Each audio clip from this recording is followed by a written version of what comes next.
Okay, ladies and gentlemen, it's 6:30, we're close enough. And we're going to start a half hour early because we want to have two special presentations concerning the beach. You know, as you know, the top lot fell apart, and we're still going to try and see if we can do something to make the beach a little better. And instead of having people sit until way into new business in order to make their presentations and to suffer through all our machinations, I'm going to move them up right now and have Mr. Ward present his presentation, and then he can leave, let Kurt make his presentation, and then he can leave. Although Kurt's a member of the community, so if he wants to stay, he can.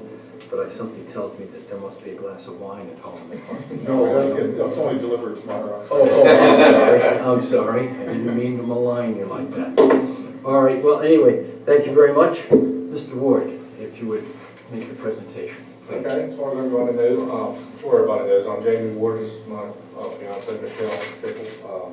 We do marine construction work, been doing it for, I guess, 35 years by now. I had a contract with Brooke Edinger, the north property adjoining the beach area that Drum Point is. I met with them. I actually did a revetment project there about 2 years ago. And I got contacted back because it's actually, the sand is washed out now and it's cutting around the wing wall, I call it, on the Drum Point property owner side. And I've actually got to go back and reestablish add to the side of it to save their property. In the meantime, I had a concern for Drum Point. This is, I think in the last 2 years, you've lost somewhere about probably pushing 15 or 20 feet of area that's washed back under the blacktop, and the blacktop's washing out. This is all area you can never get back. I mean, once it's gone, it's gone. At that rate, it's not, a lot of years it could feasibly get up into, open the lake up. I think something should be done. There's some different options, jetties, groins. Ultimately, we'd have to do what Maryland Department of Environment would allow us to permit. I can give you a guess what they would do, and we could have them on site and then determine exactly what would be allowed. It's a fairly easy project because you have the access to take dump trucks in there and to be able to place the stones, which I would, agree to do it a lot cheaper than a normal contract that we do by barge.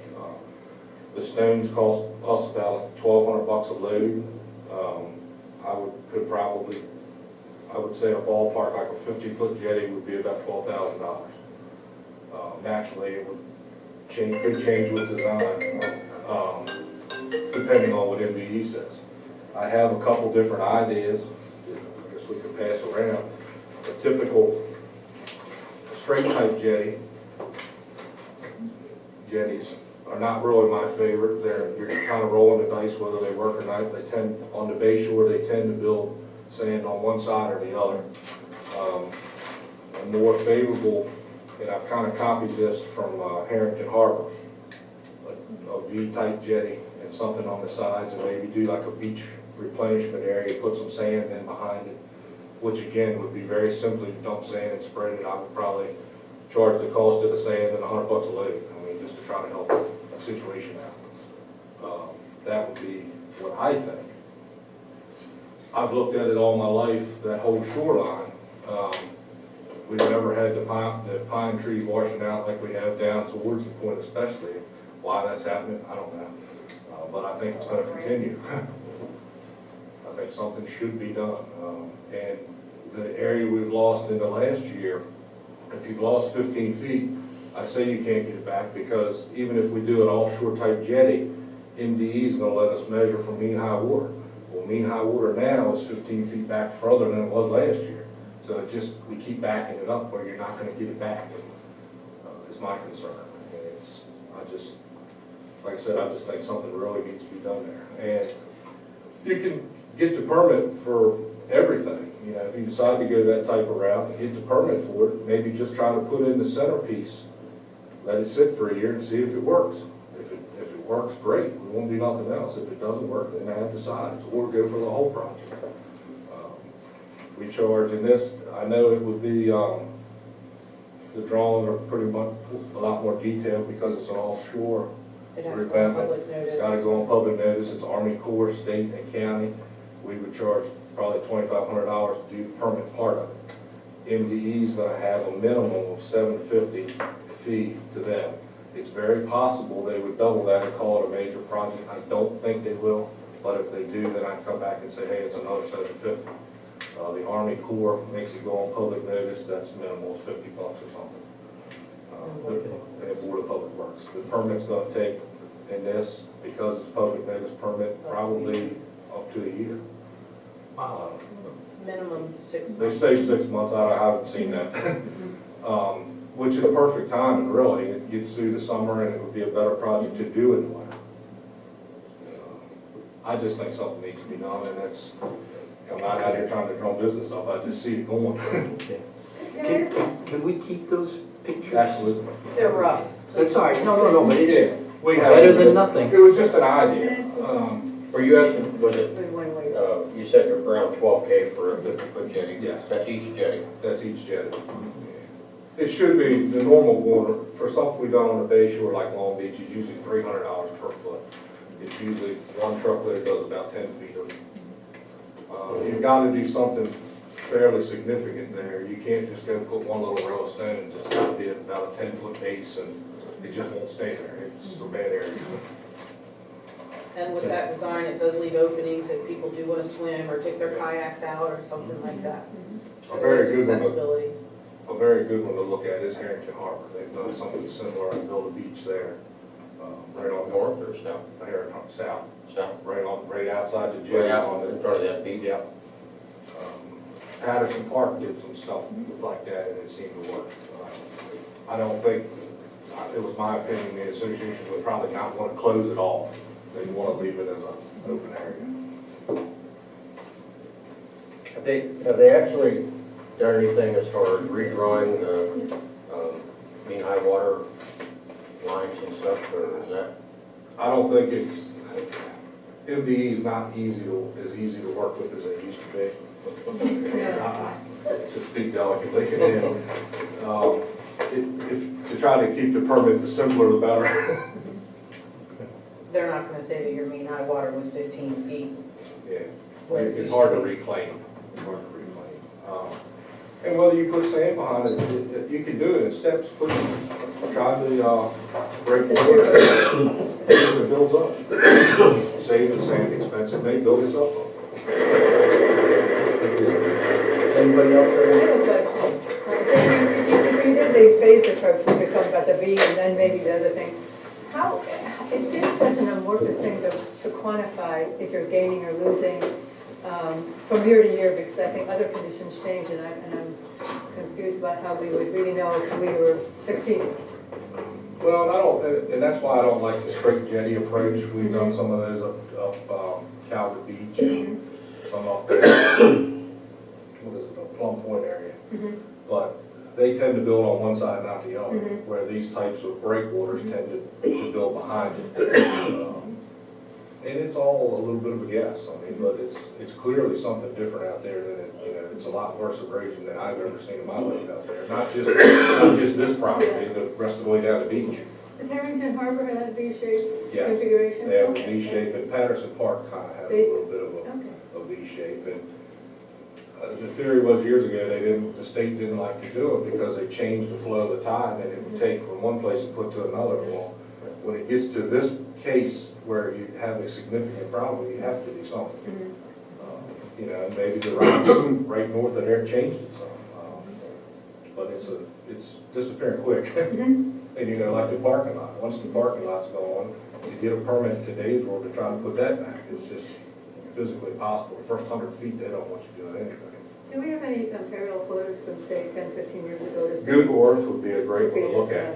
I mean, I have- assume the county might have those. That's actually That's what we county? copied off of it as a Google Earth Oh, photo oh, from. okay. Most of the time, the 07 is a lot clearer than any of the others. You can clearly see it's disappearing. We've got, aerials like that, I don't know if you, if you can magnify it enough to get an idea. Yeah, you pixelate it out, yeah, I don't know. I've got one. The county knows if you're cutting trees down and stuff, I mean, so they have photos, aerial photos somehow. Well, on the Google Earth that we use, you can go right to the top and there's a time clock that turns back for the years. Oh, wow. You can go. How far back can you go? 19 years. 90 years, so good 20 years, good 20 years. Oh, The counties in the states are a lot better than the ones we can get, but it's there. Yeah. And that's what that typical drawing was done off. Mhm. But I mean, like I said, when we just did it, Brook Editors next door, it's about 15 feet of difference in a few years. But, yeah, yeah. It's a concerning thing, that's for sure. And ultimately, we can, that's what I think would be allowed. I mean, we'd have to get this MDE there and they may change it, so you can't do this design or something like that. So to give it an exact number, How long ago was Harrington Harbor? I'd be guessing, I think it's been there about 10 years, I think. So you're saying 10 years after the change, okay, along in the Ralph, you wanted to ask something? Yeah, question. The V-shaped jetty you put out farther in the water, what effect does that have on the adjoining beaches?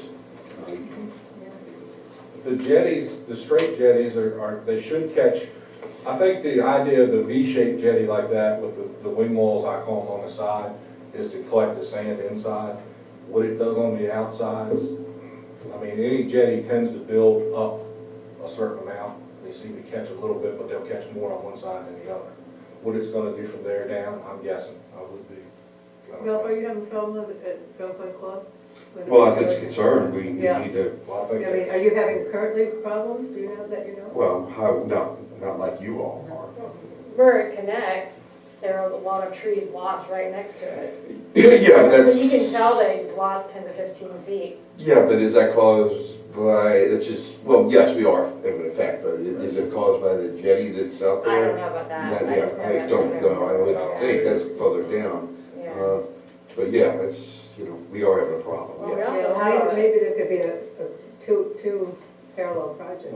If- Well, Well, wait a minute, now we're getting a little far afield. yeah, we Yeah, are. yeah. If you were gonna do Back it, up a little I mean, bit. if we were gonna cause you a problem, maybe you. But it's- Well, I mean, wait, that's wait, one wait, reason wait. why I'm here to Yeah, see, I you know, know. yeah. No Folks, matter what you do, folks, it's gonna please, affect something else. we're gonna end up here till midnight. Yeah. We're just asking a presentation of a proposal, then another, Yeah, and then we'll take the next step when we have more information. You know, it's like we're starting to name children by a future marriage here. You know, let's not go there. Any other questions for Mr. Ward? No? Okay, well, thank you very much. Thank you very much. You know, you don't have to waste your evening. Oh, not at all. Go have a drink. Thank you. Maybe yours will be delivered today. Have a good evening. Thank you. Yeah, I have one bottle back. Oh, okay. That's good. All right. Kurt, for a little bit of the, You want me to do it? Okay. of the sign. We're gonna have some handouts back up here. Oh.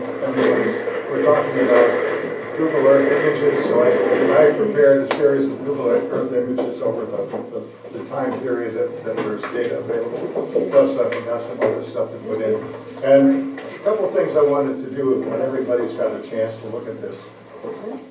What I've tried to do, first of all, is to put together just all the information that I can come up with as far as shoreline changes. Basically, I'm a coastal geologist. I've been doing this for perhaps almost not quite 50 years, but something like that. And most recently, I've been involved in some of the field-famed cliff stability studies and things like that along the cliffs here, which is totally different from what we're doing here.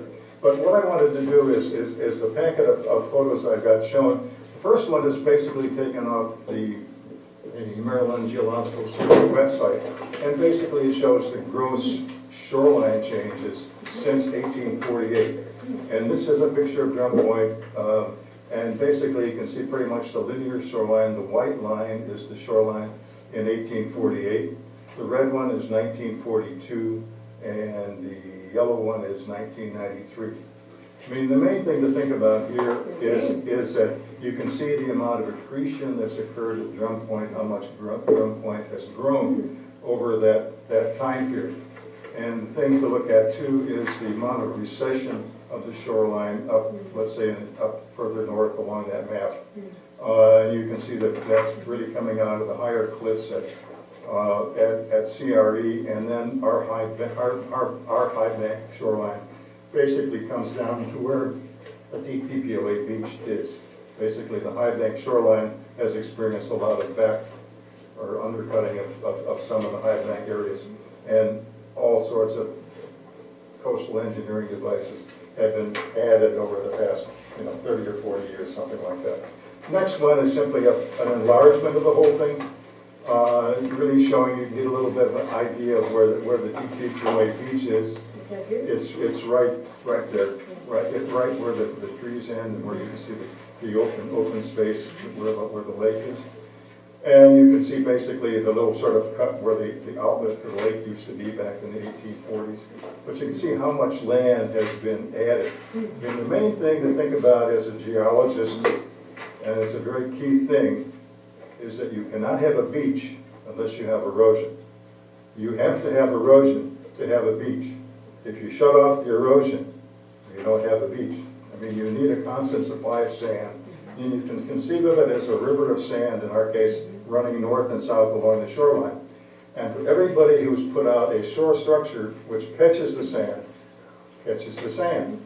So over time, you can see that a significant amount of sand moving in the wave zone has been trapped by, in some cases, groins, or what he's referring to as jetties.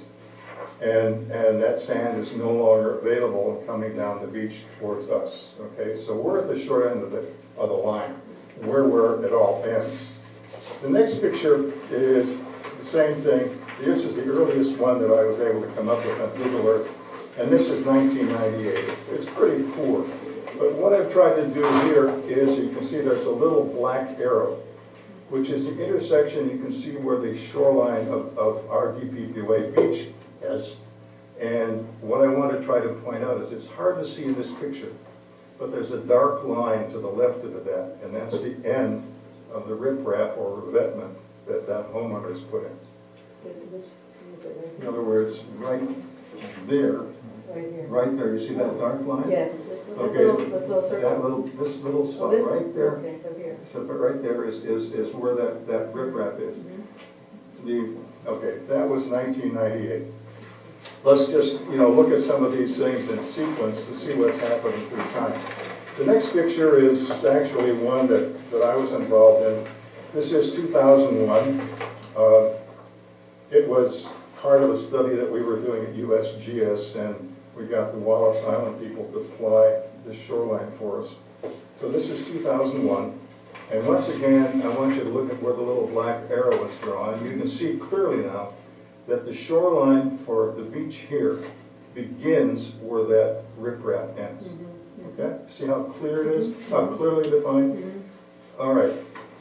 The You're next talking about the riprap that's a little bit north of. the riprap north of the arrow is what determines the shoreline here. Okay? And this is pretty important all the way through. If we go on to 2009, which is the next one, it's basically, you can see the same thing as there. You can clearly see the end of that riprap or revetment, whatever people want to call it now. You can basically sort of see, you can see where the road comes down to DPPOA Beach. And now let's go on to the next one, which is 2011. This one has changed quite a bit, right? And now that revetment has been extended further to the south along the Edinger property. Okay, as soon as that thing has been extended south to the Edinger property, that now determines the shoreline.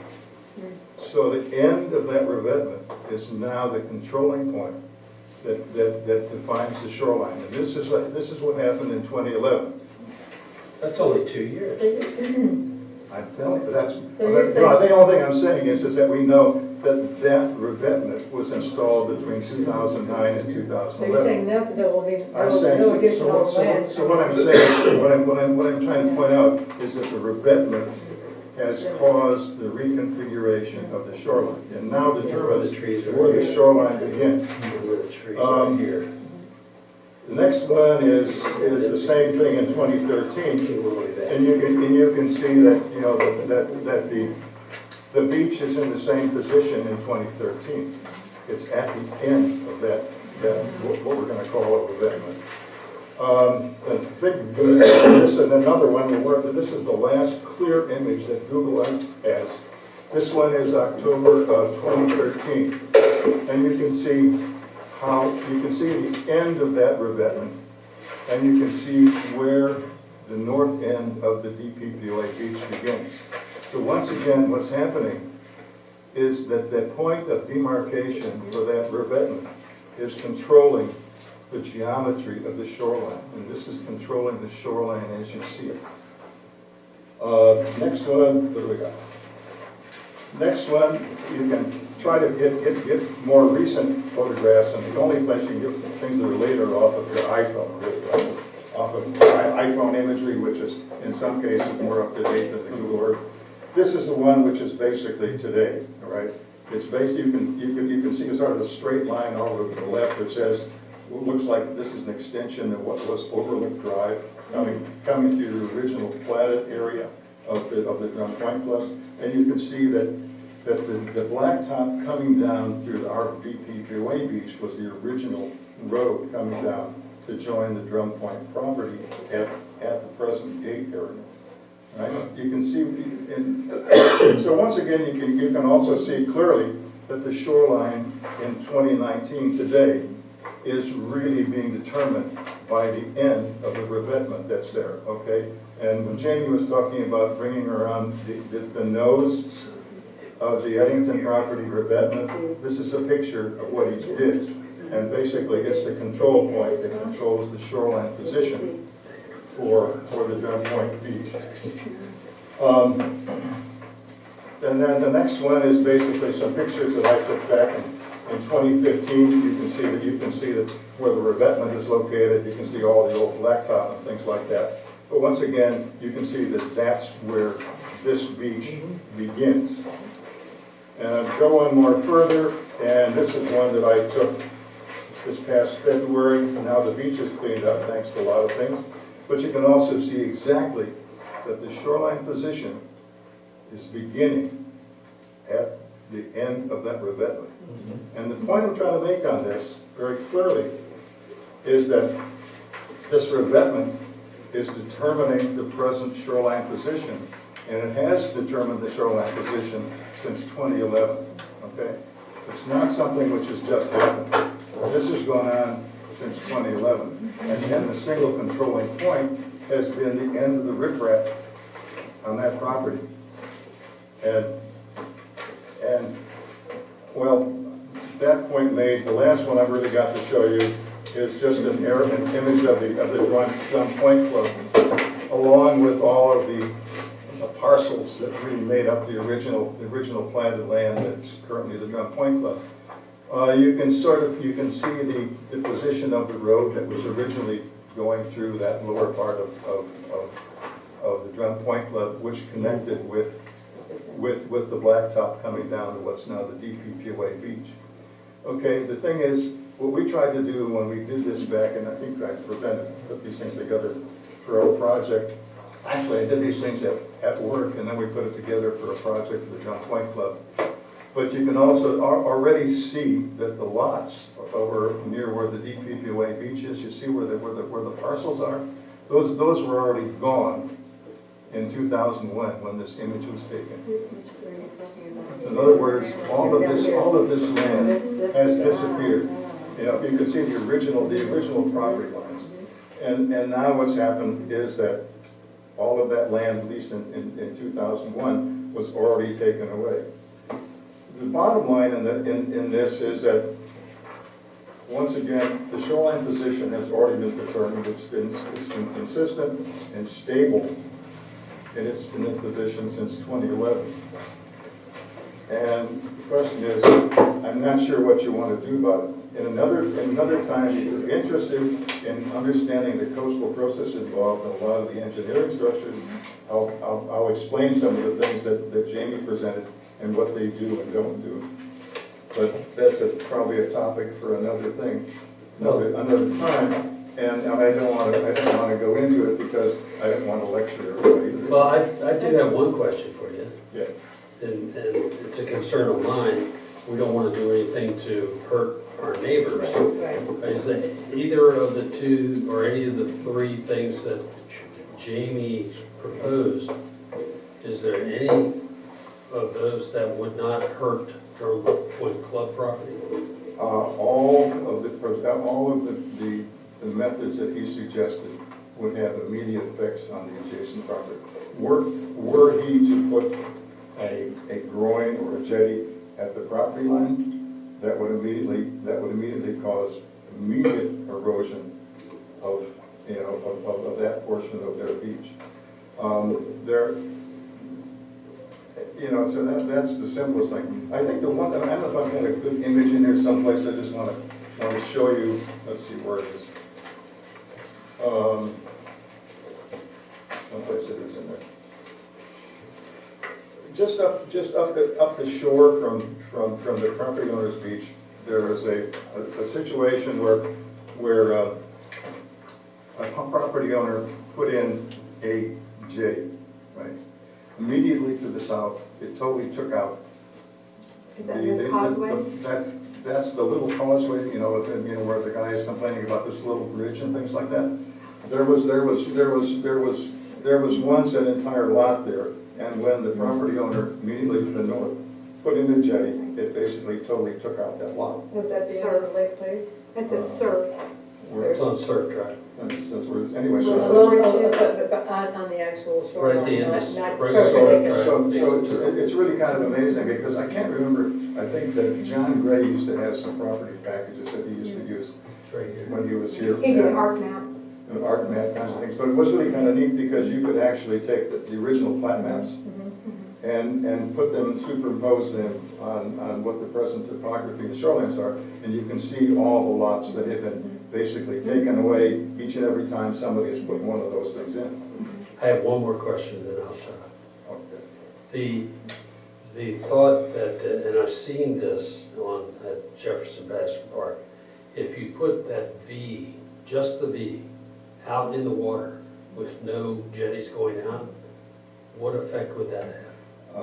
Okay, well, we'll refer to that as an offshore breakwater. Right. You have to, what you have to understand too is that coastal engineering processes, structures tend to vary from time to time, and the cookbooking things will tend to pick out whichever procedure is in vogue in that decade. And that particular one has been studied for, 40, 50 years by the Corps of Engineers. What that does, and understand that in Jeff Patterson Park, as well as over at the Navy Rec Center, where they have a similar kind of line of all those offshore breakwaters, they're designed to theoretically trap sand behind them. And what they do is, you tend to get into it, basically, when a wavefront hits those, they tend to curl around the edges. And if there were sufficient sand, the idea would be that they would tend to deposit sand behind that offshore breakwater. Creek towards the shore. So that, it's sort of an idea of trying to create a natural landform that occurs in geology, where sometimes you have an offshore island and then suddenly it has a big sand beach built behind the island. So if they try to adapt that kind of rationale into creating the situation. You have those kinds of situations at Jeff Patterson Park where they own all the land. They own all the property. They have no adjacent property owners who are going to be impacted except themselves. The same thing with the base. The same thing with the rec center. They don't have anybody who complains if there are any adverse effects that are caused by it.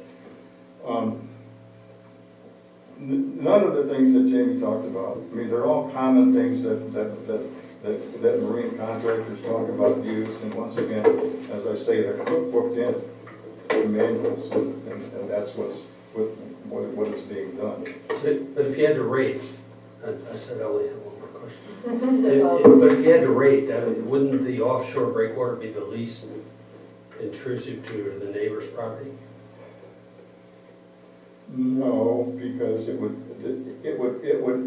have to take, what I said is when wavefronts curl around the edges, ideally what you want is you want it to curl around from both sides, and if there's sand on both sides, to bring in sand and deposit it behind that breakwater.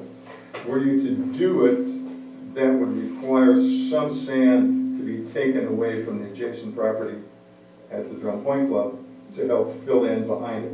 So, I mean, it's a tricky situation. Because the properties are not that wide to start with. I guess, it's hard, it's really a hard thing to discuss because, people like Jamie are in business to do this. But the reality is that so much of our shoreline has been, affected over the past 50 years here. Or more. Especially since '09. Well, this one, ours here, but the changes between '09 to 11 are significant, and you can see that it's largely due to the construction of that one revetment. Was that the one that's parallel and touching the shore? Yeah, Is that another, so? this is the, okay, what's this one? This is 2009. So this one is a house Before just the- north of the Edmonton property. Okay, that's this one right here. This up here. So what happens is that now they've extended that all the way to this point, and all of this land has been lost. Oh, and it's a big difference. Everything from here has been lost. Okay. All right, well, let me see. But haven't there also been other shore engineering things that have happened north of us as well, along, Yeah, when there are, well, there are all kinds of old Jetties groins, and there are groins all and- kinds of old groins that were basically put in by, those big concrete, yeah.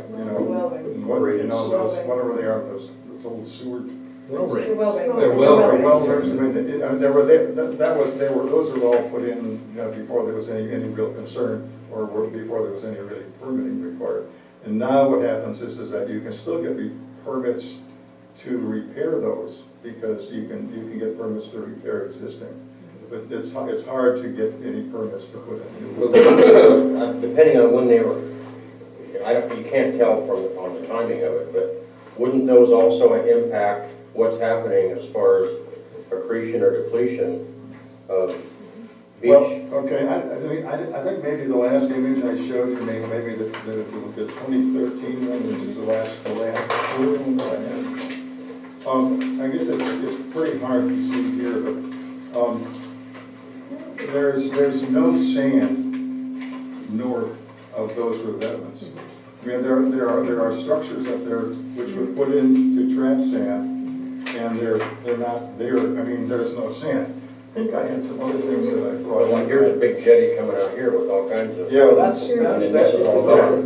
this is what I'm talking about. Once this was put in, I guess that's pretty much what everybody's having. So, Well, anyway, let me see if I can just, um, see if I can summarize a little bit. In essence, what it comes down to is, it seems like these things work, depending on how you want to define work in terms of trapping sand for a particular location. In our situation, because we have neighbors with whom we'd like to maintain good relationships, before we go running willy-nilly down anything, I think we have to talk to the neighbors and see what their position is on this, and see what we're talking about. And see if maybe they're concerned enough to do something too. Because the truth is, let's face it, it is a little bit of beggar thy neighbor, no matter how you do it. We do it, and Drum Point does it, well, we're beggaring somebody else, but we don't know who that somebody else is, and so let that somebody else worry about it. But that may not sound very charitable, but... No, what would happen if you had a lot of people put those in? There's a project that everybody went into and put those, all of them. let's talk about, first of all, where will you get the sand? Okay. Okay, and what I guess this leads into another point of discussion. That's kind of the seasonal changes in beach dynamics. There are clear seasonal changes that are going on. if we were to look at the dominant wave patterns that we have here along our shoreline, I mean, the winter waves are frequently stormier, if you want to look at it in terms of physics. They're short period waves, they're choppy, they're closer together, and those types of waves are the types of waves that are erosional, that take sediment away from the shoreline. Like if you were to go into the, the Haddis or someplace in the summer months, and you see, really, long waves coming up and running way up the shore, those are really kind of what we call long period waves. The distance is much greater between the wave heights, the wave crests, and those are constructional waves. Those are the kind of waves that we have here in our summer months. They're dominantly out of the south, a totally different type of wave. And if you look at some of the images here, some of the better ones, you can see that there's a series of offshore bars off of our present beaches. And that sand is the type of sand that is exchanged between winter and summer. In other words, things that have been eroded off in the winter help to make up those offshore bar patterns, and during the summer months, that sand is brought back on by the change in the wave patterns. So, the beach will build up during your summer months, and it goes away during the winter. And But there's always a net loss, are you saying, or you don't know? Well, It's not clear. there's a net loss in that all of the sand north of us, all of the engineering structures north of us have shut off the original flow of sand that helped. The first thing I showed you was how much Drum Point has built up since 1850s. That particular one that he shows you there, the groin on that side of it is going to cause immediate damage to the adjacent property. It will cause immediate erosion. You're talking about this That one, the one to the south. Oh, Yeah. It's gonna cause erosion down That's going to here. cause immediate erosion to the south. Right. So it's It may allow some buildup in here. This one here is gonna, from what I've seen of the other pictures, this one's gonna cause accretion back in here, But there's no sand. Not gonna help. Well, There's no maybe sand. long-term. I don't know. I mean, that's what I tried to show you here, is that the shoreline position and all the sand has been determined. I mean, our shoreline position is now determined, and with the present arrangement of that revetment, the shoreline is going to maintain that position. Okay, so best case is, that one there is gonna do nothing. That one, Not gonna help you. it's not gonna help build up sand Right. behind that offshore Right. breakwater. It's gonna take beach Prevent- away. Yeah, it Anything might, in here. it might. I mean, there's there's no sand, basically, it's not going to do anything, right? Right. It's going to sit there, Right. and the only thing that you could look at in terms of any permanence, it would tend to keep the sand behind that offshore breakwater, because it's protected from wave action on both of those ends. But I'm really kind of curious about it, because the entire theory behind that type of breakwater is that it has to have wave fronts approaching it to curl around and cause sand to be deposited behind it. And you have to figure out where that sand's gonna come from. One of the points that he talked about was having to backfill these areas with sand. So basically filling it artificially to try to maintain it. But we know that, these things do not survive winter storms. I mean, that sand that you bring in to dump to protect, retain it behind that type of breakwater is washed out, with the first major storms. So, I mean,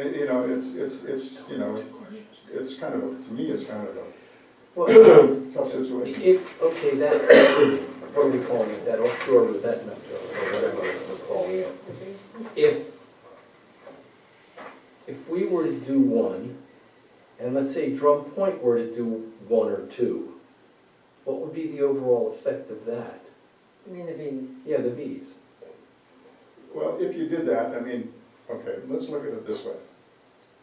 Once again, you have to have sand to create beaches.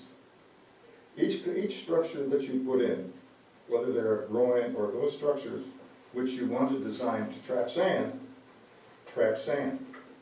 Once you trap sand, it can't go any further. In order to maintain it, you have to have a constant flow of sand to maintain your beach. If you put in offshore breakwaters, a series of them, for example, And the idea is to try to, you know, create these little small beaches back behind those breakwaters. Each and every one of those is deleting overall sand movement along the shoreline. So basically, they're acting just like a groin. They're stopping sediment flow. Yeah, but we're interested in stopping sand at our beach and the beach for Drum Point Club. Well, I mean, at this point, I mean, Drum Point Club is, you know, Well, I'm naming a child by a future marriage here.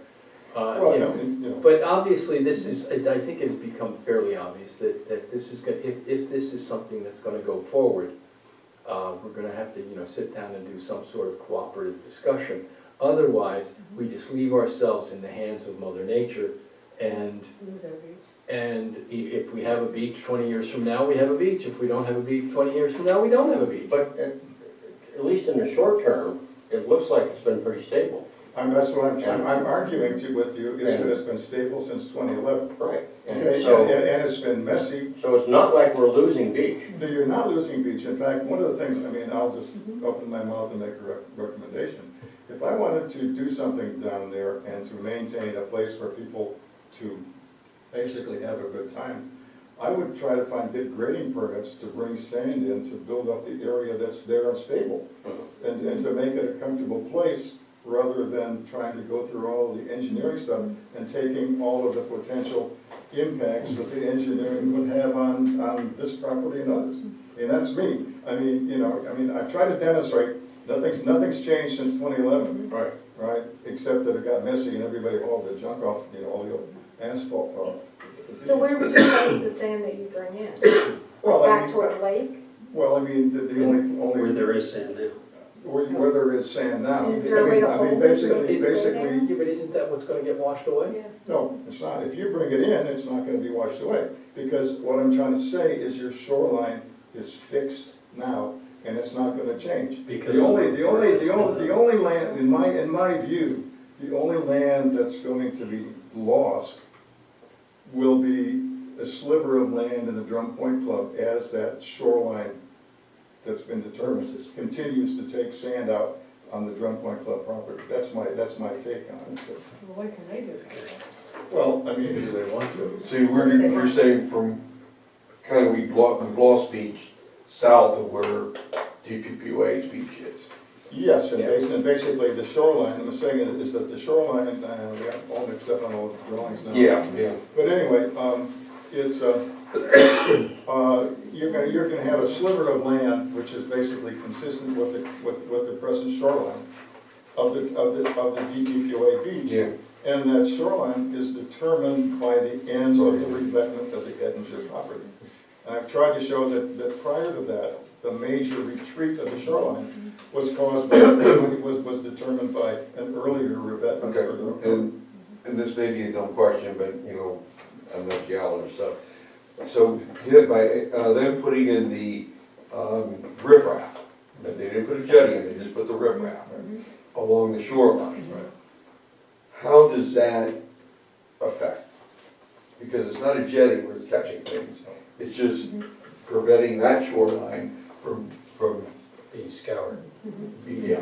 Well, we'll look at it in terms of, I'm trying to think of an easy way of explaining it.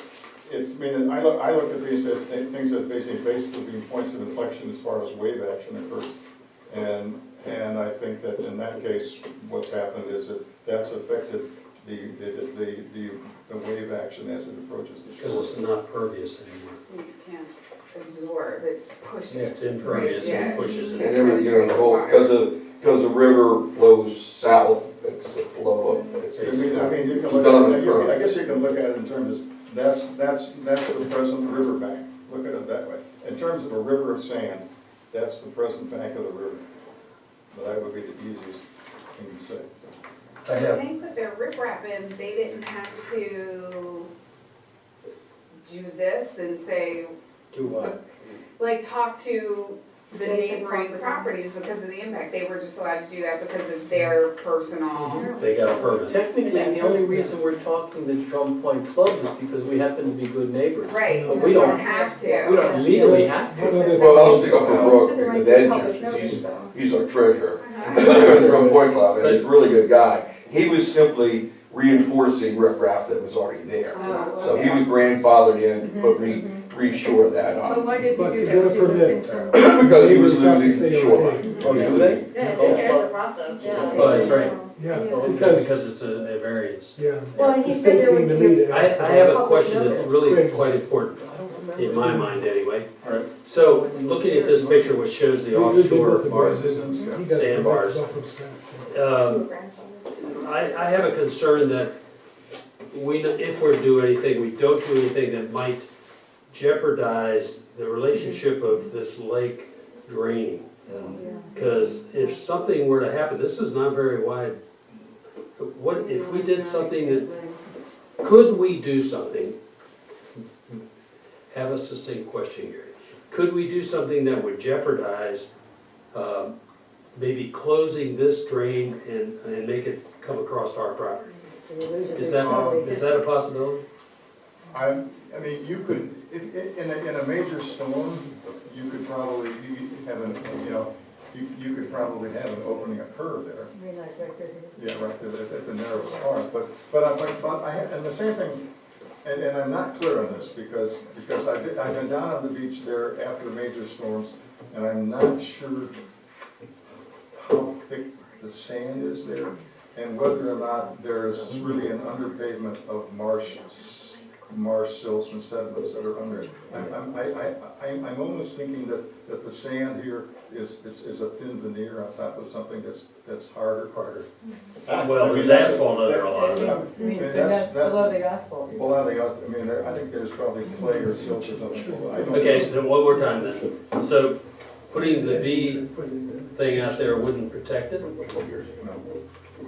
I mean, in my view, if you put the offshore breakwater, or a series of offshore breakwaters, they will possibly build up sand behind them, but like Jamie said, the ones that he built other places, they had to backfill the sediment, with sand.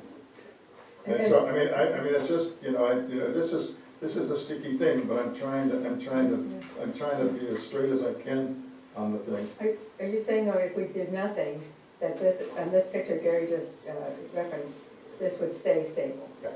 I mean, it's been there since 2011. Unless That's there's not, some, the unless 2011 there's is not very long big ago. storms can change depending on their location and what they do. 2011 is a short time. No, but it's a short, it's a short time, but I mean, the main thing, the point I'm trying to make is that there was an immediate effect by putting in an engineering solution, a Well, proposed engineering barring solution. storms, yes. And But that's as far what as I- this revetment. Anyway, you guys can have fun, please. Yeah, well, yeah, But this is gotta obviously understand gonna this take a lot more. Storms, storms can. The Ettingers did this about 2 or 3 years Oh, ago. 09, 2009, you said? When did the Ettingers extend their riprap? 09. No. They, The pictures, The the first pictures say 09. riprap that shows up on these images that begins to create the shoreline change occurred between 2009 and 2011. they didn't move down here until Later, after that. 14, 15. So So So they the didn't thing necessarily. is but the main point is that, what do we want to call it, the riprap, the revetment? I mean, revetment is the word in vogue these days. The first time that the shoreline position was changed was in between 2009 and 2011. So what they simply did was put some more riprap on top of the existing. Yeah, Yeah, that's it's the other riprap, though. My They point, didn't do it, they the just point removed it. I'm trying to make is that, I would say about 20 years ago, the electric company put a pole right next to the Ettingers property. And about 2 or 3 years ago, Longer than we went down there, because we had a camera on that pole. and the camera was down in the water, and the pole was in the water, and the camera was floating along. Now, the electric company wouldn't go out in the water and put a pole in there for lighting. And we assumed it would be there for a while. But something changed it enough to move that, so it actually took the whole pole out. Wasn't and that a our storm camera. that had come in though? I mean, a storm is different than wave action. I'm Well, not I mean, sure. you can- I mean, you can That have, thing you was can have, 15 you can have a feet back single from the water. catastrophic storm The pole was. that does catastrophic damage. Well, I agree. I Well, was just, between '09 and '11, that's only 2 years. And there was a drastic change. I mean, there was no revetment to speak of, I don't know, I mean, the main revetment was up here in this adjacent property. Yeah, right. And then But you're between saying '09 and '11, this all went away. serious And erosion. then it looks like they put extended the revetment. And that's where the pole was, right there. So Or is it? Was there any major storm there in that it was time? Sandy, There's been winter storms every year. I know, Yeah, but but- between 2 and 7. We had that bad time. hurricanes though, I mean, in the summer. Maybe The that, sand came through. See, in '09, there was not any real we significant, didn't get much stuff from Sandy, Sandy went north of us. Yeah. no, it Didn't we came have up to something Bay, like but Isabel or? Well, Isabel. Isabel was That was out. Easter. Isabel was, yeah, Very good. That was Isabel- what, 2009? That was 01. It was 2003. See that? 2003. And we had these pictures speak for themselves, guys. 5 feet. '09, there was I no don't know what you're- riprap down that shoreline. In '11, there was, you can see it, it's plain as day. right. It's right there. Um, So something happened between '09 and '11, and that riprap went in, and as soon as it did, the shoreline went back to it. Or the shoreline went out first and then they put the riprap in. Yeah, I mean, Okay. you extend something, you extend it for Yeah. a reason, and generally it's Right. because Yeah. if Right. the erosion it curls around behind, They it lost curls it. around But behind once, it. once again, you look at the earlier images. Yeah, the Which show the earlier revetments determining the. Yeah, the exactly. shoreline That's what the '09 picture shows. Exactly that. And then when the other riprap went in, it went back to that. Oh. Kurt's right, that's what happened. Well, just out of curiosity, we Pictures talked don't lie. about Hurricane Isabel, and at that time, I was the president of the Drum Point Club, and when that entire area was flooded up to the breezeway there between the buildings there. And one of the things that was interesting was the wave action, actually, waves were breaking in across the yard at the Drum Point Club. But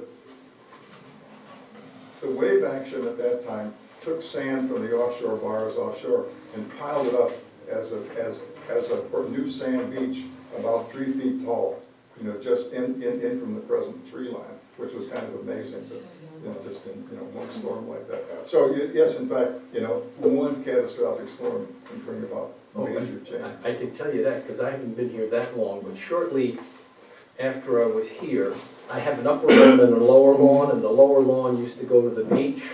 Well, I lost 5 foot of the lower lawn. yeah. Through that 3-day nor'easter. You're saying that, but there was sand though? Or No, it was grass. No, I'm saying after that lower lawn, was there sand that came in, or was it? It disappeared. Disappeared? It disappeared. There was less beach, there was no lawn. Sandy was from 12. Now, some sand is coming back, but anyway, Isabel, it was 3, but I'm not. any real Isabel. storm like And then there was that. Ernesto, wasn't Then, there? yeah, we had, I was gonna say, we had one in Nesta that Because came I in was after here that. by then, Ernesto was That was there. about 8, I think, or something. No, well, I came here in 2006, I was looking at the lot at that Okay. time, and people were taking advantage of the storm to be cutting down all sorts of trees. Yeah. So that was 2006. Okay, 6, I Yeah, thought. yeah, I think. Yeah, it was I think after, it was it 2000. sounds about right, Yeah, yeah. we've had other, not even hurricanes, we've had other Yeah. nor'easters and stuff that have done things. And that's It'd be nice to have like a 2010 picture to see if relative to, what there Yeah, was. that would the be- beach when that riprap really was extended. But, Ladies and gentlemen, obviously, we're not gonna come to any conclusion. This is gonna require a lot more conversation. Why don't we call it enough beach discussion for one night, Thank you, Kurt. and move right along and get back to the regular meeting agenda. And, are there any public comments? No, well, the public's leaving. Public's leaving. Public leaving. See you all later, good luck. How about the approval of the February minutes? See you all then. And So move we, yeah. Is there a second? Yeah, I'll second. All in favor? Aye. Any opposed? Okay, it's approved. Office update. I don't have very much. We talked about it last month, that $99 fee that we had, from the bank. I confirmed it was for the credit card, not our using our credit card, but for people that use their credit card. That's what that fee is. It's an annual fee. It's a security assessment, $99. Been taking a lot of payments, which is a good thing. For the current fiscal year, we're up to, remember it ends July, or June 30th, and the fees that I just billed are for the next fiscal year, which begins July 1st. So for the current fiscal year, we're at 75% collection rate for covenants and 79% for mandatory assessments. And that's, I think, ahead of the usual curve in getting to that 80% that we ordinarily assume we'll collect each year. People have been making up back payments quite well. Stamping it with past due in red seems to help. So then the current fiscal year for covenants, we're at 42% and 44% for assessments. So that's it. Also, I printed the newsletter this past day, and I'm processing it and should get it to the post office by Thursday. I will be off on Friday. Good. All right, you know what, instead of worrying about different committee, everybody going around twice, let's start with Jeff on paving, and then we'll just go around the table and we'll be done. Okay, we can vote. I passed around earlier, so everybody should have one, just, I was gonna discuss the 2019 asphalt overlay. There's a map that's highlighted the roads that would be on this upcoming year. Those are Bayview to Laurel, and the offshoots off of both Lakeview, Calvert Terrace, and then off of Laurel, Doveport, and Blue Jay, Lake Lane, and Dogwood, which is the Drum Point portion that runs over to Lake from Laurel. The projected cost I have is shown at the bottom. I would, when I did the final survey for everything, that number could get adjusted a little bit, usually a little bit down if anything, but that's going to be a ballpark. And if, depending on, if we move ahead with this, then once we would get the bids from all the contractors, I have a feeling that they're gonna go a little higher. They went a little low last year, which surprised me. I got a feeling that their prices may go up a little bit this year. We can always adjust the amount of paving that we do. We can pull a road off or something if we want to adjust the budget, if we feel we're overextending ourselves. So you could pull off Dogwood, you could pull off, one of the offshoots, a few of the offshoots. Lake, Blue Jay. Yeah, but it just remains to be seen where all the numbers come in when we go out for a pre-bid. And we're not committed to anything, once we're going through that process. So we'll get the contractors to give us the numbers, and we assess them, look at them, and make a final decision on it. But it's not going to change. Everything is paid, by square yardage, tonnage, and et cetera. So, if we pull something off, it just lowers our costs down a little bit. Every year at the general membership meeting, there's always a lot of interest in, in what's going to be the future paving and blah, blah, blah. Well, I was asked about a year ago or so to, show and I did an extensive survey of the roads to give a 6-year looking ahead. And that's what this sheet is showing here tonight. And I did pass it out, I think, last winter or last spring. You know what I'm thinking, Rhea, for the general membership meeting, if you could assign a different color to these different years, put it on the map. Run it, run it off and we can hand it out. So The only thing is, now, this is my projected in need of roads. Yeah. So there would be a chance that, say, 2020, Somebody's road 20 might might jump ahead of, all projections But can you be said you were changed. capable All projections can be changed. That's, right. But right now, I mean, we've been doing a lot of stuff that was in need that was kind of south and over towards the creek. And now these are some larger feeder roads, Well, maybe we don't Bay, have to. Laurel, Maybe we and can figure it out. actually, if you look next year, includes Lake, which is takes a lot of traffic in and out of the development. But they're starting, Bay particularly, and even Lake is starting to show some signs of deterioration and need But I think we should have of overlay. The figure, they're getting older. Yeah. All right, You know. okay, no, well, Rhea just convinced me we don't need a color-coded map to hand out, it's on the website. And I will make And we copies. get about 2,000 hits, and so, but we will have some copies of this to hand out, okay. But I could be put out as a tentative Well, proposed, what, overlay, so people would have some idea what was coming their way. Just a quick question. Sure. Why were the actual costs more for 2018? Okay, that's a good question. We pay, well, when I came here, I switched everything around, so we pay by the material quantity, tonnage of asphalt, square yardage of fabric, linear footage of stone on the road or topsoil when we put it back. And that way we pay for what we get, because it's all in weight or, in established square area. And particularly what happens is, with the asphalt is, when you overlay a road, you have waves or dips, humps in it.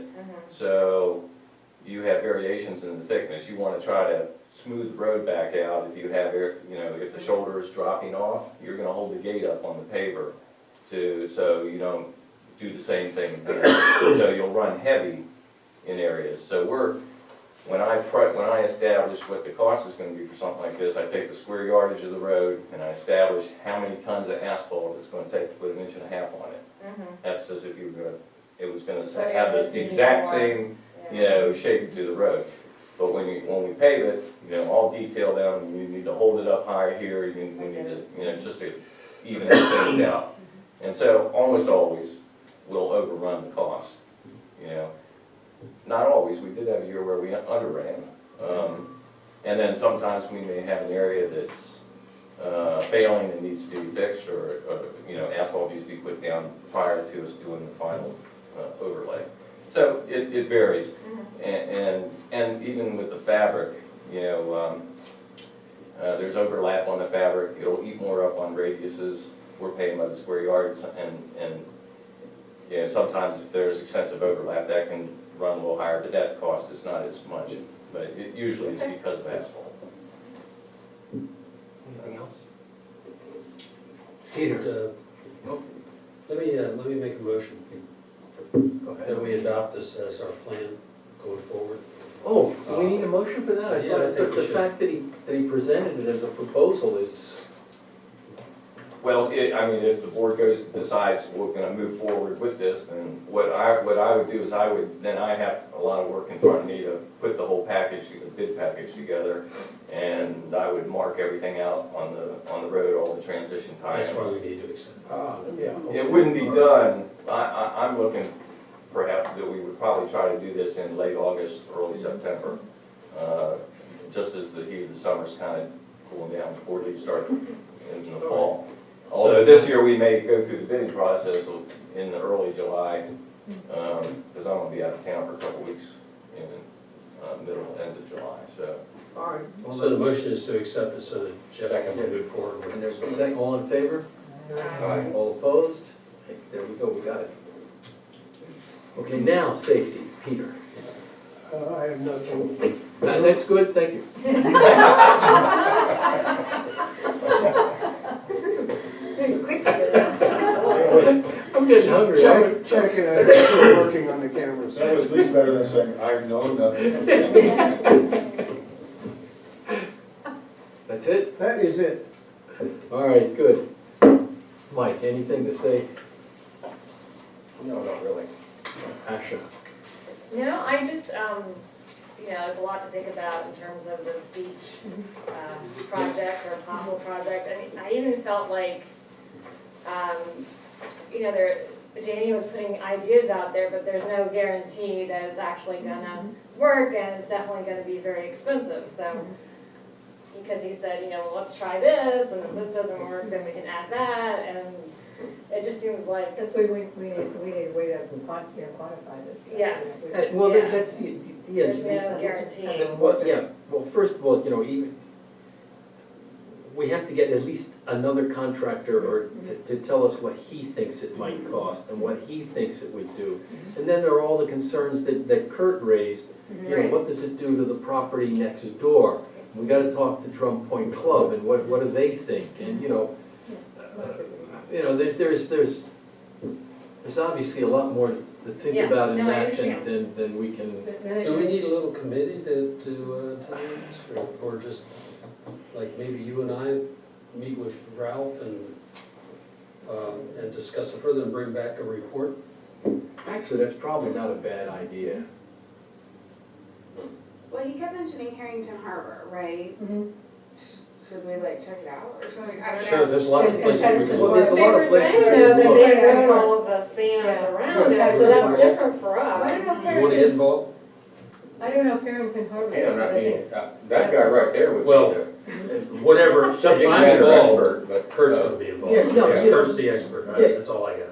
That's all I There's obviously, there's some science that has to be, Mhm. has to be Yeah, Yeah, considered in I'll- this if process. you need another person, I'll volunteer. And if we do something, we have to decide if we even afford it. Well, I mean, Well- we're getting. Well, that's so a whole far nother apart. animal. yeah, But that's there's another, no At this budget- point, the there's no decision point budget is, for it. should we do There's something? no budget for it. so we- Is there It a is problem, so- is there a fix, what does it cost, what does it do to the Right, neighbors? and what's it do to the neighbors? The neighbors wanna join in and this is gonna be sequential and, Right.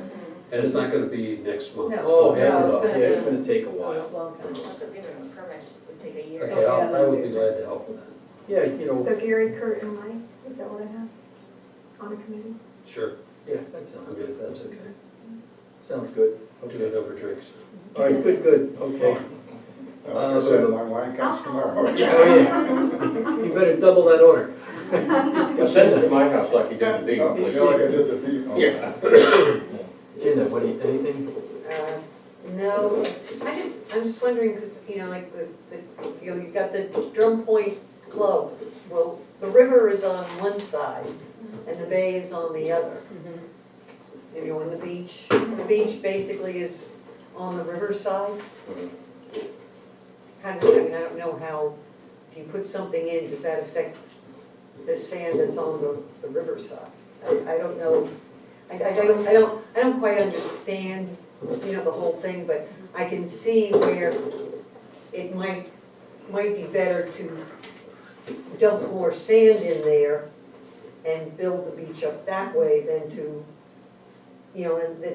and like you said, if, you'd have to see in a number of years if that actually works, and then if that doesn't, then you've gotta do something else. But if you don't stand in it, is that gonna wash away?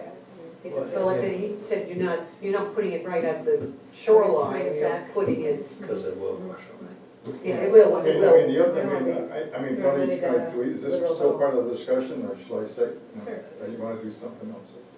I mean, I would make another comment, but I. Go ahead. I mean, one of the things I've thought about before is, in terms of expense, is putting something which I would call sacrificial sediment berms up on your beach.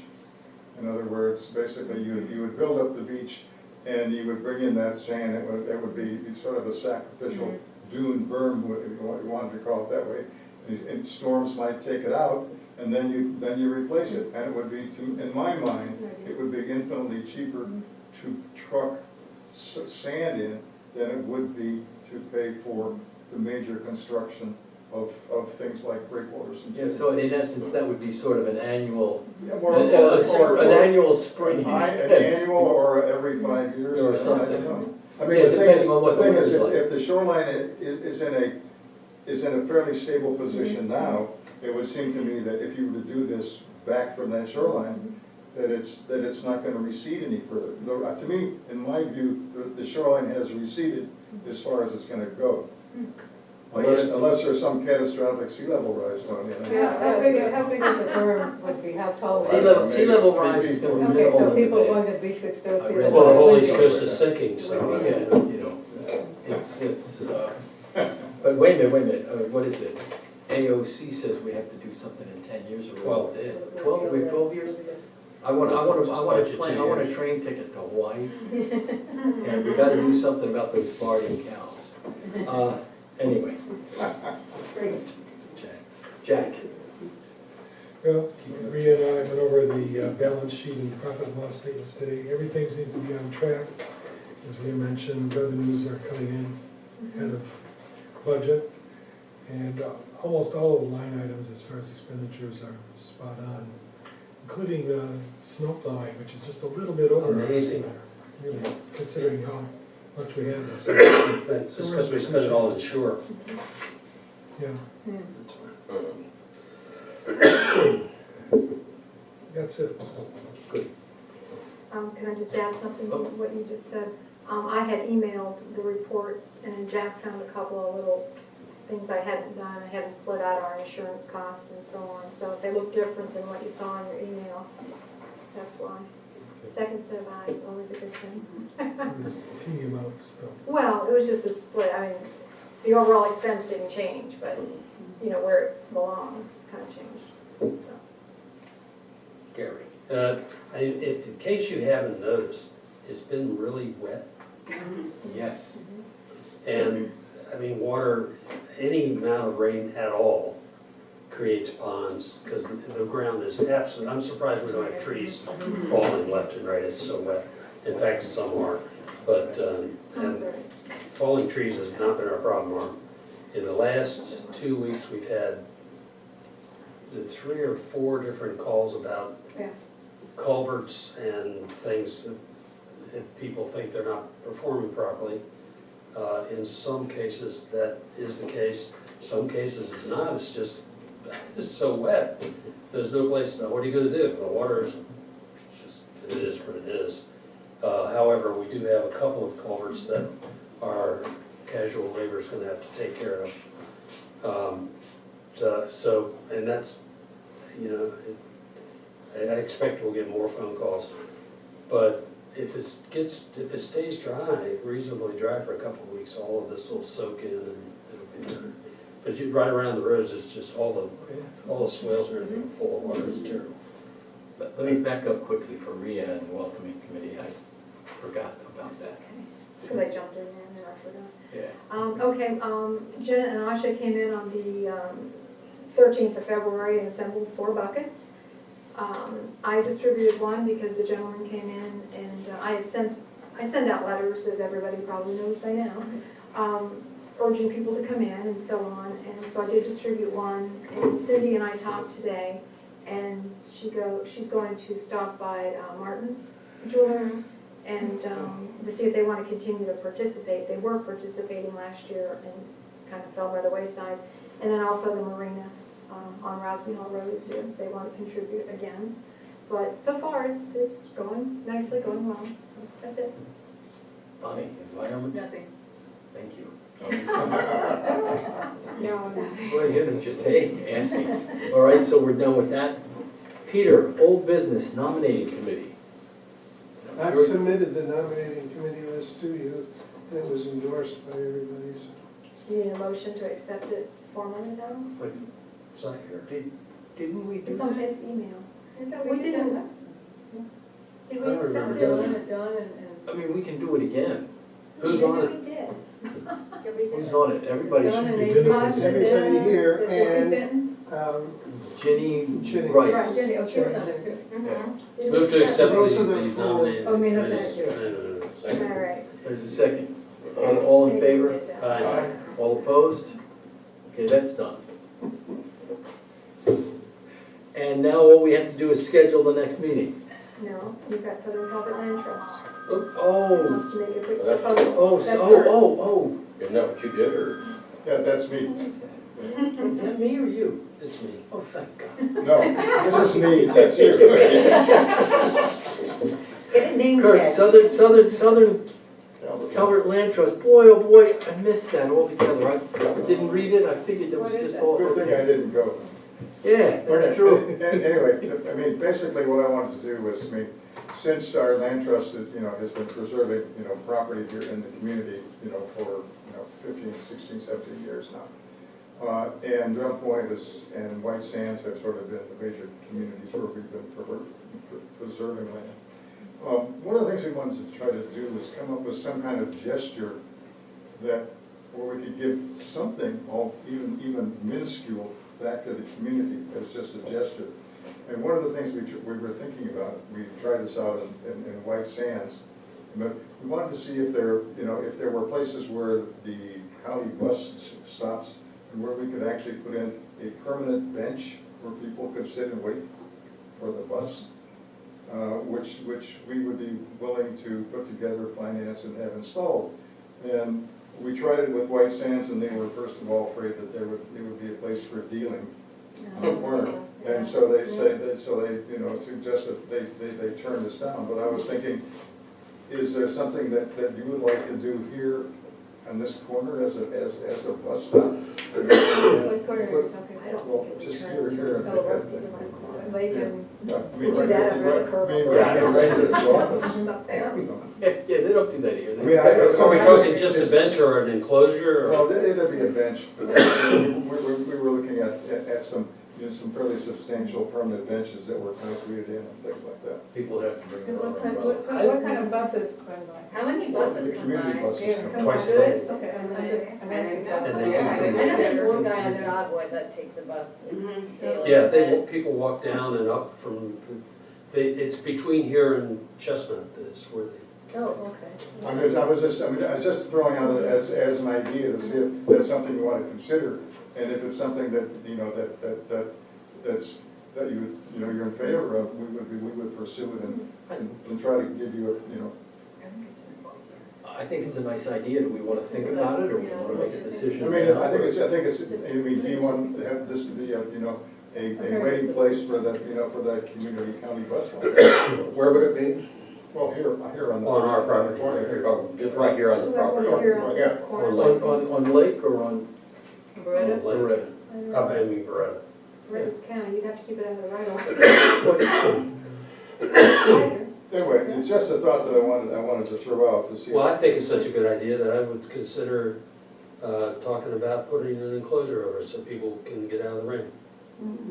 Your budget's going up. Well, I'm not talking You about, know, I mean, I maybe mean, it's a joint effort. Have you seen those pop-up tents? There you go, a 10 by 10, right? Well, everybody can bring their own umbrella. Yeah, I'm talking joint venture, yes. From a Where we safety would, point of view, you gotta be very careful, this is a very busy corner here, so if you're gonna put up a structure, you gotta It's think gonna have to be carefully. glass. You gotta think Yeah. carefully But where even you're gonna that- put it. Yes. also, there's Set of a stuff pretty too. deep swale along there. It's a very dangerous Yeah, intersection. you know what, maybe we should, I think it's a good idea, but let's think on it, let's look at where it would be, what, and you're right, it's a busy And intersection. maybe touch base with the bus. Yeah, the bus People. people, see what they think, because, they're putting those up all over the place, but they're usually glass, so, so the bus But even driver then, can it see can be passengers. maybe not, I mean, for regular car traffic, that.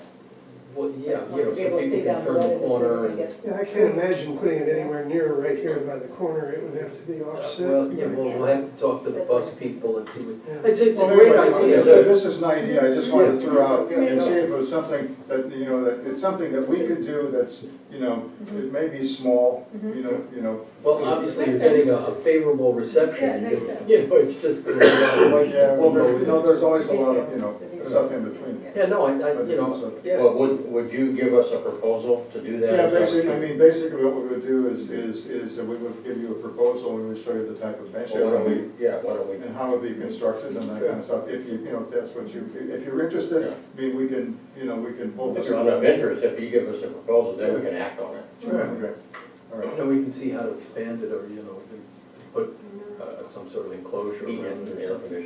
conditioner. I'll move in. You're not- You gonna have running water and I'll move in? Does that go down up Greta the whole way? No, it doesn't go all the way. Where does it go? Where's the bus route? I think it turns around at, it goes down Chestnut. It doesn't go all the way up. Okay. I don't believe it does. Anyway, Maria, can you find that out? What- Yeah, What's the route? I can check, but I What think the it does route is. just go and then back out. It I'm doesn't pretty sure like it go goes off up. through the community, I know, it's pretty sure it doesn't. I mean, I've seen buses go back into Gleason and back into Deer Drive, but I don't know if it's something that's on demand or That's, I think if you call maybe it handicapped. Yeah. those, yes, they're actually people helping people with dementia and stuff. Oh. Yeah. Okay. That's why Gary knows about it. Yeah, he's winding it up. My neighbor had it for a long time. Under public comment, I have something. Oh, well, yeah, okay, let's schedule the next meeting then. We're gonna consider that and we'll go on. Next meeting? April what? The second, We're is the back second a on the Tuesday? first Tuesday again. Yes. Yeah, Is the second a Tuesday? It's 3 weeks ago. Yeah. The second is a Tuesday. It's the first Tuesday, is April 2nd. Mhm. Any objection to April 2nd? April 2nd. No, it's on my calendar already. All right, April 2nd, all in favor? Everybody, I don't think we need a motion, but does everybody agree with the second? All right, good, Yeah, April 2nd. And then we have the general meeting on the 23rd. right? Yes, yes. All right, public comment. Yeah, I just want to advise everybody, on an experimental basis, the Calvert Amateur Radio Association would like to try to put a repeater here that would be on 24/7, in order to allow tactical communications from here, in this part of southern Calvert County, to reach the repeater up at Mount Hope, what would then link into the EOC in Prince Frederick. And we would like to do this in the next 2 or 3 weeks. We have equipment set aside. It would be in this room. It would consist of using a part of the big antenna we have that we're not using right now. It's a dual band. We're only using one band. We'd use the other band. And it would be a power supply, which we have, and a transceiver that works. If it gets a tone, that communication is then transmitted on. So anybody in Calvert County gets part of this group. But I didn't want to do this without at least advising you that we're experimental. If we're going to go permanent on this, I would want the board's permission to do that. What's the power drain on it? The power drain? Yeah, I mean, are we talking $10 a month, $20 a month? First of all, it's going to sit idle unless somebody clicks into it. Well, So you're the power talking supply's about gonna be running, a half an amp, not even a half an amp. so maybe $5. Say a third of an amp or a tenth of an amp to sit idle. And then if you transmit on it, which would be probably a few minutes, or maybe 10 minutes a week, I would estimate that you might use, maybe 30 cents of electricity or 40 cents of electricity. I'm certainly not at 1 kilowatt. Okay, Does that help? that's just trying to get a handle on power drain. Well, I guess on an experimental basis, why not? Sure, You know, sure. see what happens. It'll be an experiment. We're not even sure how far this thing will reach.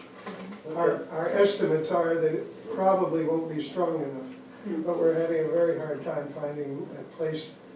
And the county's giving us all kinds of problems about having to climb their towers. It costs about $2,000 every time we put an antenna on one of the county towers, even though we're citizens here. But, and it's got, so we're looking for towers that we can have 24-hour access to and without paying big bucks. So Yeah. I just want It's to. just kind of a gimme here, because with the generator and everything. How long would this experiment go on? Maybe 2 weeks. And does anybody have an objection? No. Can anybody think of an objection? So go ahead and do It it. won't change the antenna structure at all. It's already up there. The only Go. thing is, I wanted you to be aware when we were doing this. Go for it. Okay, thank you. All right, meeting's adjourned. Could I make one thing, sort of add on to this? I mean, this is a sad thing to talk about, Dan. But Fran Borsch, who used to be a member of the board here, as well as president of the Drum Point Club, is in Alzheimer's, has been for quite a while now, and the worst news that I heard coming through was that she can no longer feed herself. And it's really a tragic thing, because she was such an energetic person and involved in everything, and it's just so sad to see, Is she still at home with No, Mr. no, Borsch? no, she's at home. Her husband is still there, but, Yeah. but it's just kind of sad, because, you see somebody who was really energetic and go down so Yeah, fast. Alzheimer's is awful.